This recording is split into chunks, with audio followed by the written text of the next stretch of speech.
Hello friends, ഇമാസ് kitchen കൾച്ചേഴ്സിൻ്റെ ഇന്നത്തെ ഒരു പുതിയ വീഡിയോയിലേക്ക് എല്ലാവർക്കും സ്വാഗതം. ഇന്ന് വളരെ എളുപ്പത്തിൽ ബ്രേക്ക്ഫാസ്റ്റ് ആയിട്ടും ഡിന്നറായിട്ടും ഒക്കെ ഉണ്ടാക്കി കഴിക്കാൻ പറ്റിയ രൂപമാണ് തയ്യാറാക്കുന്നത്.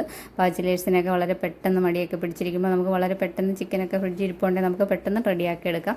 അതിന് വേണ്ടിയിട്ട് ഒരു ചട്ടിയിലേക്ക് 1.5 സ്പൂൺ വെളിച്ചെണ്ണ ഒഴിച്ചിട്ടുണ്ട്. ചിക്കൻ നമ്മൾ ആൾറെഡി കുക്കറിലൊന്ന് വേവിച്ച് വെച്ചിട്ടുണ്ട്. അപ്പോൾ ഇതിലേക്ക് നമ്മൾ മസാലയൊക്കെ ഇട്ടിട്ടുണ്ട്. നമ്മൾ സ്റ്റൂവിന് ഈ മസാലയൊക്കെ ഇങ്ങനെ ഇടണമല്ലോ, പട്ട, ഗ്രാമ്പൂ അതെല്ലാം ഇട്ടിട്ട് നമ്മൾ ഒരു സവാള ഇതിലേക്ക് അരിഞ്ഞ് വഴറ്റിയെടുക്കുകയാണ്. ഇനി ഇതിലേക്ക് നമ്മൾ ചിക്കൻ കുറച്ച് ഉപ്പും കുരുമുളകും ഇട്ട് വേവിച്ച് വെച്ചിട്ടുണ്ട്. ഒറ്റ വിസിൽ മതി. വലിയ പീസ് ആയതുകൊണ്ട് ഒറ്റ വിസിൽ. ചെറിയ ചെറിയ പീസാണെങ്കിൽ വിസിലടിക്കുന്നതിന് മുമ്പേ നമ്മൾ കുക്കർ ഓഫ് ചെയ്ത് വെച്ചിട്ട് പിന്നെ ആവിയൊക്കെ പോയി കഴിയുമ്പോൾ അതുപോലെ നമ്മൾ വേവിച്ച് വെച്ചിരിക്കുന്ന ചിക്കനൊക്കെ ഇതിലേക്കിട്ട് നന്നായിട്ടൊന്ന് ഇളക്കി കൊടുക്കണം.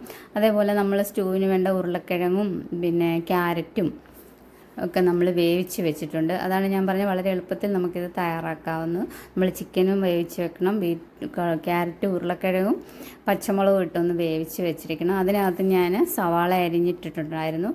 ഉരുളക്കിഴങ്ങും ക്യാരറ്റും വേവിച്ചതിനകത്തും സവാള അരിഞ്ഞിട്ടിട്ടുണ്ട്. അതുകൊണ്ടാണ് നമ്മൾ വഴറ്റിയപ്പോൾ ഒരു സവാള മാത്രമേ വഴറ്റുള്ളൂ. അപ്പോൾ അതെല്ലാം കൂടെ ഇതിലേക്ക് മിക്സ് ചെയ്തിട്ടുണ്ട്. നമ്മൾ കുരുമുളക് ഇട്ട് വേവിച്ച ചിക്കനാണ്.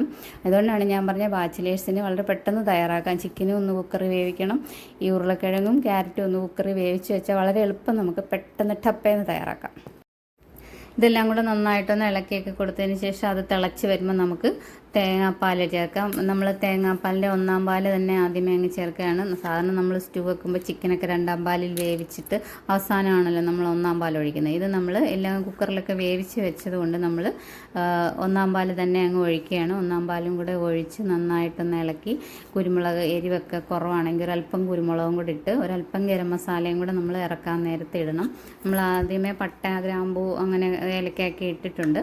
അപ്പോൾ എരിവ് കുറവായതുകൊണ്ട് ഞാൻ കുറച്ച് കുരുമുളക് പൊടിയും കൂടെ ഇടുകയാണ്. നമ്മൾ ചിക്കനകത്ത് കുരുമുളക് പൊടിയും ഉപ്പും ഇട്ട് വേവിച്ചതായിരുന്നു. അപ്പോൾ എരിവ് കുറവായതുകൊണ്ട് ഞാൻ കുറച്ച് കുരുമുളക് പൊടിയും കൂടെ ഇടുകയാണ്.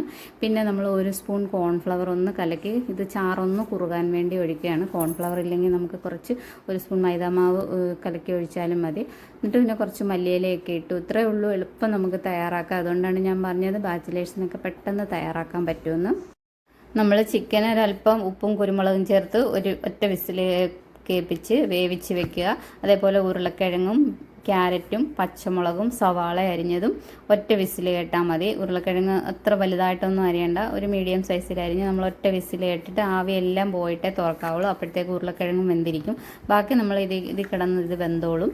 അപ്പോൾ ഇത്രയേ ഉള്ളൂ, വളരെ എളുപ്പത്തിൽ നമുക്ക് തയ്യാറാക്കാൻ പറ്റും. അപ്പോൾ ഞാൻ ഇന്ന് ഇതിൻ്റെ കൂടെ ഇവിടെ എടുത്തിരിക്കുന്നത് നമ്മുടെ ബ്രെഡാണ്. അപ്പോൾ സ്റ്റൂ നമ്മുടെ അടുപ്പിൽ നിന്ന് ഇറക്കി വെച്ചിട്ടുണ്ട്. ഇനി ബ്രെഡ് ഒന്ന് ആവി കയറ്റണം. ആവി കയറ്റുമ്പോൾ നല്ല സ്പോഞ്ച് പോലെ ആകും ബ്രെഡ്. അല്ലെങ്കിൽ തന്നെ ബ്രെഡ് നല്ല സോഫ്റ്റ് ആണല്ലോ, ഇത് കുറച്ചുകൂടെ ഒന്ന് നല്ല സോഫ്റ്റായിട്ട് കിട്ടും. അതുകൊണ്ടാണ് ആവി കയറ്റിയെടുക്കുന്നത്. ഇപ്പോൾ ട്രെൻഡിങ് ആണല്ലോ ആവി കയറ്റിയ ബ്രെഡും സ്റ്റൂവും ഒക്കെ. അപ്പോൾ അതുകൊണ്ടൊന്ന് ആവി കയറ്റിയെന്നേ ഉള്ളൂ. അപ്പോൾ ബ്രെഡൊക്കെ നന്നായിട്ട് ആവി കയറ്റി എടുത്തിട്ടുണ്ട്. അപ്പോൾ നമ്മുടെ ബ്രെഡും സ്റ്റൂവും വളരെ പെട്ടെന്ന് ആൾക്കാർക്ക് ജോലിക്കൊക്കെ പോകേണ്ടവർക്ക് വളരെ പെട്ടെന്ന് നമുക്ക് രാവിലെ ചിക്കനൊക്കെ ഫ്രിഡ്ജിൽ ഇരിപ്പോട്ടെ വളരെ പെട്ടെന്ന് ഇത് തയ്യാറാക്കി എടുക്കാൻ പറ്റും. അപ്പോൾ എല്ലാവർക്കും എൻ്റെ വീഡിയോ ഇഷ്ടപ്പെട്ടെങ്കിൽ സബ്സ്ക്രൈബ്, ലൈക്കും ഒക്കെ ചെയ്യുക. നിങ്ങളുടെ കമൻസൊക്കെ അറിയിക്കണം. അപ്പോൾ എല്ലാവർക്കും താങ്ക് യു.